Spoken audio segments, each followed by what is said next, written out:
Hello and welcome to the sideboard here at the StarCityGames.com Open Series in Indianapolis, Indiana. I'm Ken Crocker here with Jeff Hoogland. Jeff, how you doing, buddy? Fantastic, Ken. Father of two, Jeff Hoogland. Happy Father's Day. Father's Day weekend, Father's exciting. Day weekend, very good. The kids are here. They are, and whole they're here to family's watch here. you destroy and burn people. We are rambling over them. With some Mardu aggro. This deck's very good.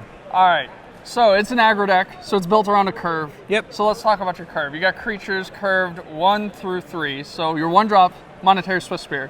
Not a lot of play outside of mono red or Tarka red in standard. Sees a ton of play in modern. Yep. How well is it doing for you in this deck? I think this edition, the addition of this card is one of the things that I really did to make this deck a lot more powerful than it was previously.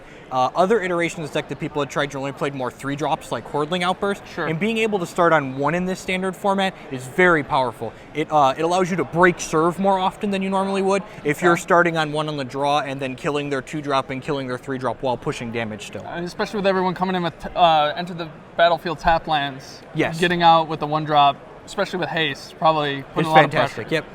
And then we got your 2-drops in Seeker of the Way and Soulfire Grandmaster. 4 Seeker, 3 Soulfire Grandmaster. Why those numbers? So Seeker of the Way is a card that's much better in multiples. The second Soulfire Grandmaster is just a lifelinking Grizzly Bear, whereas the Seeker of the Way can push additional damage as you're casting spells, does a little more. Are we really ever activating the Soulfire Grandmaster ability, or is that just nice? You rebuy the Murderous Cut a lot because it's 5 mana to activate and then 1 mana to cut, and normally you'll get 1 or 2 cuts in the late game. I have rebought Crackling Doom more times than I can count, though. It's very powerful.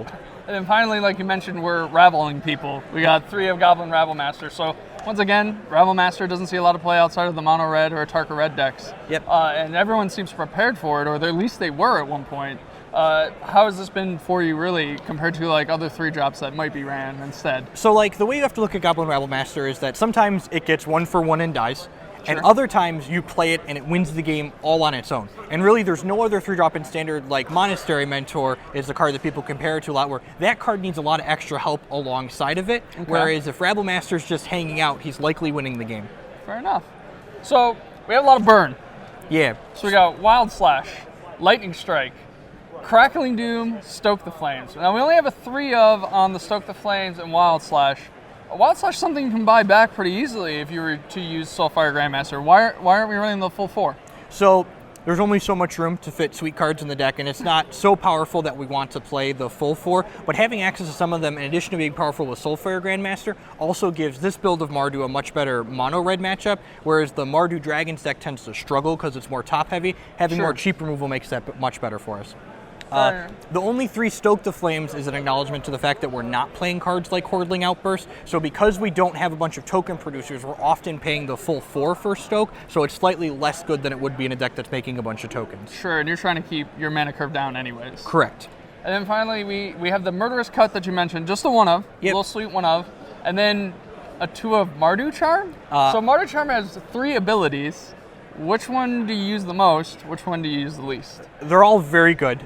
You definitely use the 4 damage more than the rest of them. There's a lot of creatures in this format that you want to clear out, and Soulfire Grandmaster and to gain 4 kill your guy is very good. Yeah. And then attack usually gain 2 more. We're not playing any Thought Seizes in the main deck though, so the Draw Step Duress against the control decks, you can clear the way for your Outpost Siege to resolve the following turn, or checking the Elspeth decks during their Draw Step on turn 6 to see, do you have the Elspeth?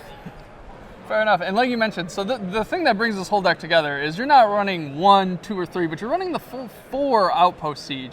Now, obviously, you're probably not running the Dragons side of this. I can still count on one hand the number of times I've put this on Dragons. This is basically our personal Howling Mine. Okay, so no Chandras, though. Why is that? So against the decks where you really want the effect like Outpost Siege has, you don't want your card advantage engine to die to Hero's Downfall, and all of the decks are playing that. Outpost Siege is only susceptible to Dramoka's Command, which has actually been seeing slightly less play recently. Another thing to keep in mind with Outpost Siege is that even if they Dramoka's Command it 1 or 2 turns down the line, if they don't have it right away, the Outpost Siege has already generated card advantage for you, putting the game out of reach for them.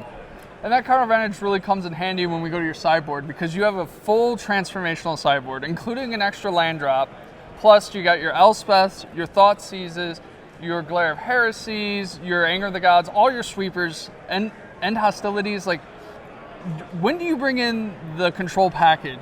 So one of the things that's really sweet about this board plan is that the decks in Standard where your Monastery Swift Spears and your Goblin Rabble Masters are bad, End Hostilities and Elspeth Sun's Champion are nuts.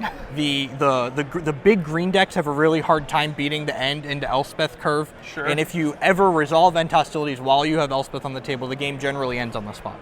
So have you ever, game 2, switch over to the control package, and then game 3, switch back maybe to the aggro package if you're on the play, let's say? It's very rare that I'll bring the Swift Spears back in for the third game, but I will often bring in the Rabble Masters on the play in the third game. And one of the reasons for that is that Thoughtseize into Rabble Master is very, very good, because you can take their one removal spell and then play the Rabble Master and run them over. And plus they probably sided out a little bit removal after game 2 when you went into the control package, maybe. Correct. Yeah, I had a really sweet game at the 5K in Columbus last weekend where my opponent only saw Monastery, Swift Spear, Wild Slash, and Basic Mountain in game 1. And then I killed him with Elspeth in game 2, and you could just like see the look on his face, just like he's got like Hornet's Nests and stuff like that on the table. I've got Elspeth Sun's Champion. No clue what to do at this point. Well, Jeff, thanks for taking the time to size him for the sideboard. If you guys want a tricky deck here that can pretty much confirm to whatever you want to do, looks like Mardu Aggro / sideboard Mardu Control Yep.